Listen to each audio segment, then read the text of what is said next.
This video was made possible from the support of TrophyTackle.com and Mercury Marine, #1 on the water.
Yeah.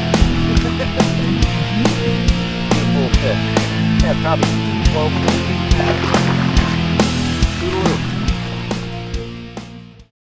Jigging is a very effective method for catching all types of fish. Anything from striped bass to tuna fish, you name it. A jig basically looks like some type of bait fish. So the trick to jigging is, first of all, finding the fish, and then the way you work the jig, depending on whether it be near bottom, mid-water, on top, on the surface. So it is very effective. Your choice of jigs is pretty much endless. They're made in all different varieties of shapes, sizes, weights, materials, colors, and so forth. And that's part of the tackle industry. The pretty jigs, the different colors. I mean, you're going to go out there, you're going to spend some money, and you're going to try and match the hatch with a jig that looks like whatever bait fish might be present in the water at that time. But there are certain jigs that have always been effective and work under almost all conditions. So those are the ones I use as my backbone list, my go-to jigs, and then always experimenting with some different ones from time to time. You know, one of the old standbys, and to this day it still works, is either a plain diamond jig. Some people call it a Bridgeport jig. It's just chrome plated.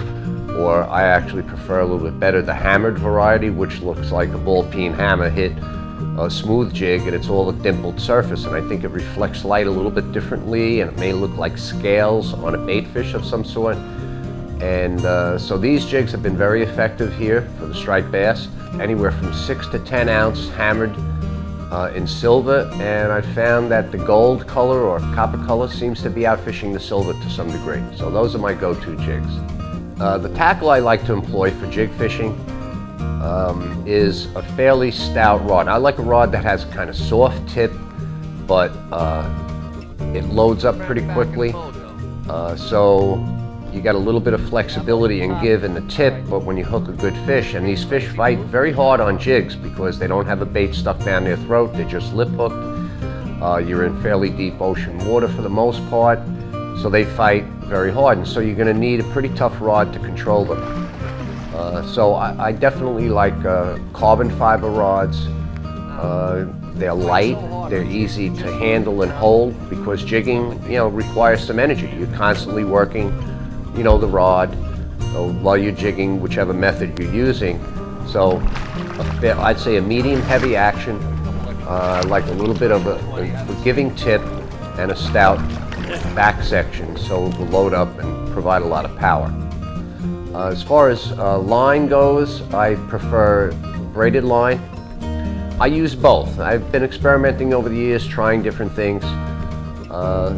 In really deep water, I think the braided line has a significant advantage to it, but in fairly shallow water, I don't think you lose much using monofilament. Plus, you get a little bit of forgiveness with the monofilament and having some stretch involved. Whereas with the braided line having no stress, a lot of times you'll pull hooks on the fish. So, I'm going to say I would tend to favor braided, more sensitive. You can set a hook more quickly than with the mono. So I'm going to say yes, I tend to favor braided over mono, but both will work pretty well. And when I fish the braided line, I like to attach a head shot of monofilament to it, somewhere from 6 to 8 feet minimum for a visibility factor. I like to use either fluorocarbon or pink Andy, which is excellent. It hides very well. The top section of monofilament, I use 40 or 60 pound, depending on visibility factors. And if I prefer to start with 60, but if I'm not catching as well as I should be, I may drop it down to 40. I may quick tie in a little section of 40 the last 2 or 3 feet on top of the 60. But generally, you know, where we're fishing, the water is not crystal clear, and I really don't think that visibility factor is a real issue, other than not having braided line, which I like to use high vis so you can see where everybody's lines are. So I don't want high vis line right next to the jig. Therefore, that section, that top shot of monofilament above it. Rods, specific rods that I'm using right now, I have 3 that I really like a lot. The Okuma Muskie rod in the 7.5 or 8 foot version. I'm using those rods, they're excellent. Rated 30 to 65 pounds. They're really, really good. They got a tough action to them. They handle it well. Another very good rod, the Shimano Terramar rod series. And I have a 7 and I have an 8 foot. That's like a stout butt section, but a fairly soft tip section. Excellent. Gives you a lot of power to work some of these fish, which are big, up into the 40-pound range. And then I'm also using a Super Seeker blank that Trophy Tackle made up for me, custom wrapped with a cork butt and so forth. And that's an excellent rod. And on that I have an Abbott reel, and like that's a super jigging rod outfit. And so these things have been working very well for me. Also in terms of reels, I mean, the Takota, Shimano Takota series, the 500 or 600, excellent reels for this type of fishing. And that's pretty much what I'm sticking with. When I'm fishing braid, as I mentioned, I like to put that top shot, a 6 foot length of 60-pound test mono, either braided or pink Andy, 80-pound Spro swivel, then 2 or 3 feet, which would hang off the rod tip. You don't want the swivel going through the tip top. Another 2 to 3 feet, again, of mono, 60-pound test, and then a quick clip connection at the end of that. Or a swivel, it could be, but something that's not too obvious, but something that makes it easy to change jigs while you're fishing. How do you find fish when you're looking to jig the fish? Obviously, you have to have some kind of knowledge that there are fish in the area that you can get from, your local reports, what you see online, magazines, and so forth. When you're in the general area, now you have to actually find the fish, specifically where they are. So of course electronics plays a big part in this whole thing. Your GPS to get you to the location, and then your sonar to actually find the fish. Although other signs may give away their presence, the most obvious one is bird life. When these fish are on the sand eels, which pretty much this jigging is all about. We had a tremendous hatch of sand eels, or occurrence of sand eels out here east of Fire Island Inlet, actually all over the south shore of Long Island. So these fish got on them, but of course they don't blanket the whole bottom. You have to find the school of fish that's actively feeding. And when they feed on those sand eels, they'll chase them up to the top, and when the sand eels come to the surface, the gulls and other birds, predatory birds that are around, are going to be just flocking to them. So you just look for a tight flock of birds, and I can guarantee you underneath that bird action is going to be fish. So that's the easiest way to find them. But sometimes the bird life isn't really there, and a lot of times the birds are only on fish schools that are up near the surface and pushing bait to the surface. And this is just so typical of what happens out there. You get all the boats that are just bird chasers. They all run to the flock of birds. 15 boats come in with motors roaring, all kinds of noise, and before you know it, the fish go down and it breaks up. And then they look for another patch of birds, and they all take off and run to the other patch of birds. The only reason the birds aren't there is they put the fish down to the bottom. There's no more sand eels being chased to the top, but the fish are still there. So I usually let the boats go chase the birds, and I fish where the birds were just before. And the fish are there. I can find them using my recorder. I can see the fish marks, and I drop in and jig on that spot. So, I say rather than chase the birds, you ought to pay attention to where the fish are more so than the birds.